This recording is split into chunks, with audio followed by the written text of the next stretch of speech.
যে আনোয়ারের জীবনটা নিয়ে ছেলেখেলা করা হচ্ছে। এত বড় প্লেয়ার, তার জীবনকে নিয়ে ছেলেখেলা করাটা উচিত নয়। ভাবা উচিত ছিল ইস্ট বেঙ্গলের একটা প্লেয়ারের জীবন নষ্ট করব না সঠিকভাবেই হব। যাই হোক, তারা মনে করেছে যে না, আমরা খেলা করব, আইন আদালত করব, তাই হচ্ছে, হবে। আর এখন তো মনমান player as per the Delhi high court's order. তারপরে আবার পিএসসি হিয়ারিং হোক, দেখা যাক কি আসে।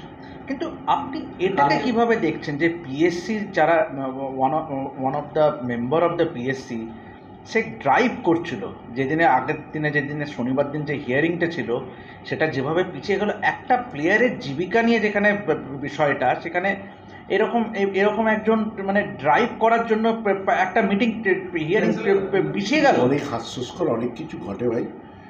আজকে একটা প্লেয়ারের জীবনটা নিয়ে যেভাবে ছেলেখেলা করা হচ্ছে, চিনিমিনি করা হচ্ছে, আমরা যারা ক্লাব ফুটবল চালাচ্ছি তাদেরও ভাবা উচিত। অন্যের দিকে আঙুল তোলা খুব সহজ, আগে নিজেদের কথা ভাবা উচিত। আমরা কি সব ঠিক করছি? আমি আশা করব যে পিএসসির যে এটা ছিল, আমার মনে হয় সেটা মেনে নেওয়া সবার পক্ষেই ভালো ছিল। 4 মাস ওর ব্যান ছিল, 4 মাস পরে ও খেলতে পারত, ওর ইচ্ছে অনুযায়ী খেলতে পারত। কিন্তু তাকে আমি এভাবে না আটকাবো, আবার চেষ্টা করব ব্যাঙ্গালোরে নিয়ে গেলাম, যদি ব্যাঙ্গালোর ওখান থেকে অর্ডার করিয়ে ব্যাঙ্গালোর ম্যাচ খেলিয়ে দেওয়া যায়, এগুলো হাস্যস্কর। তো সেভাবে তুমি টিম বানাবেই বা কেন? যাই হোক, আমি কারোর বলা উচিত না। আশা করব যে সবার শুভবুদ্ধি উদয় হবে এবং প্লেয়ারটার জীবন যাতে নষ্ট না হয় সেটা সবাই দেখবে। ইস্ট বেঙ্গলের পক্ষ থেকে বলা হচ্ছে যে পিএসসি নাকি জরিমানা করতে পারে না। সেটা তো আইন বলবে, আমি বলবো কি কোনো কর্মকর্তা বলবে? আমরা তো আইন বিশারদ নই। আইন বলবে, লয়ার বলবে।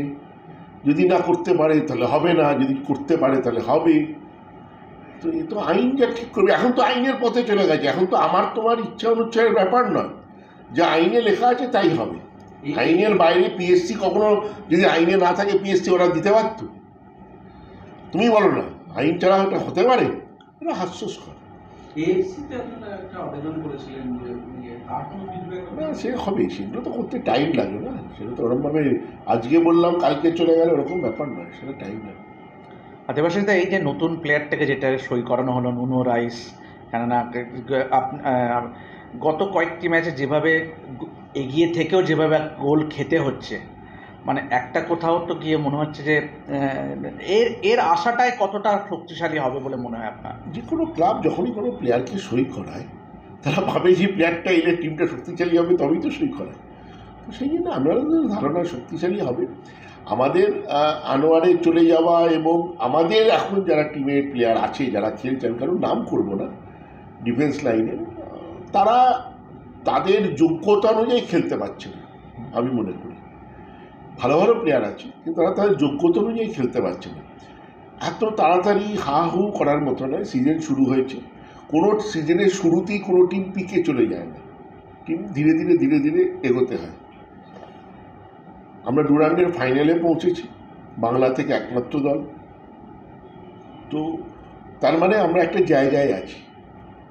মুম্বাইয়ের মতো শক্তিশালী দলকে 2 গোল দিয়ে, হ্যাঁ 2 গোল খেয়ে গেছে, যেটা আমাদের জেতা উচিত ছিল ম্যাচটা। কিন্তু সব ম্যাচ তো লিগে জেতা যাবে না। লিগে তো ড্র থাকবে, হার থাকবে, জিত থাকবে। তারপরে যে ম্যাক্সিমাম নম্বর পাবে সেই চ্যাম্পিয়ন হবে। আর এটা লিগটা অনেক বড়, এটা একটা ম্যাচ 2টো ম্যাচের উপর লিগ নির্ভর করে না। তো আশা করি ধীরে ধীরে ধীরে ধীরে টিমটা সেট হবে।